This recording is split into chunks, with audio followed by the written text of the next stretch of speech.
Is this what we're all about? You want to run it alone? You want to go down on the ship alone? Then do it. All our kids are going to be in debt. This is a shame, Mr. Speaker. It's absolutely sinful. Don't want to work anymore together? So be it. The biggest crisis Illinois is facing with its public pension funds has not been addressed. Illinois has more money than it's ever had and is still seeing record debt. Colin Hitt is Senior Director of Government Affairs at the Illinois Policy Institute. He says while pension and Medicaid reform are the focus of most budget concerns, too often state leaders are blinded by that pair of headlights. There's a catch-22 with budget rhetoric in Springfield. Illinois' budget problems are so big that we don't even need to focus on cutting out the little stuff. It's really only the big picture things that matter. But really the opposite is true. If you're not going to focus on the little things, if you're not going to sweat the small stuff, then you're not going to sweat the big stuff either. Commonly referred to as pork spending, Hitt says small member initiative projects are draining the state dry. It still really hasn't cut out the fat that's just completely inexcusable during tight budget times as well. That's exactly what led the Policy Institute to partner with Citizens Against Government Waste. Together, they printed this, the Illinois Piglet Book.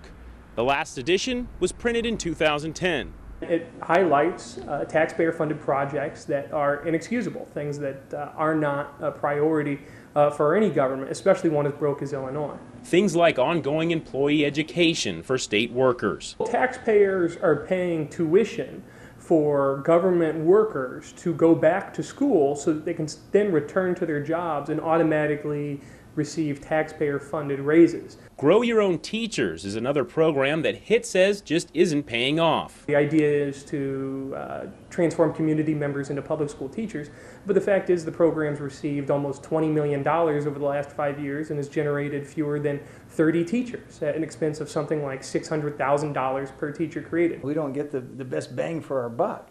I mean, to put one teacher forth is on nearly $500,000. I mean, that's too much money. Senator Kyle McCarter says the program is a prime example of what needs to change in Illinois. Why not go after those things first rather than start cutting programs to the handicapped, to the poor, to the elderly, and cutting reimbursement rates to physicians and providers? Why not get rid of the waste first? McCarter also mentioned the recent discovery by the Department of Employment Security. 420 people are receiving unemployment benefits in prison. You know, we recovered millions upon millions of dollars in unemployment benefits that were paid to people that didn't deserve it. Beyond dealing with waste, Senator McCarter says Illinois' biggest problem is its addiction to spending. You can't fill in the real need for reducing the size of this government with just more taxes. You're going to have those with capital, like myself, who are in small business. We're not going to be able to invest in this state any longer. The senator owns several small manufacturing businesses. I've got a lot of good people working for me. He says that improving the business climate is the only way to pull the state out of the nosedive that it's in. Putting people back to work solves a lot of problems. It solves schools problems, Medicaid problem, the housing market.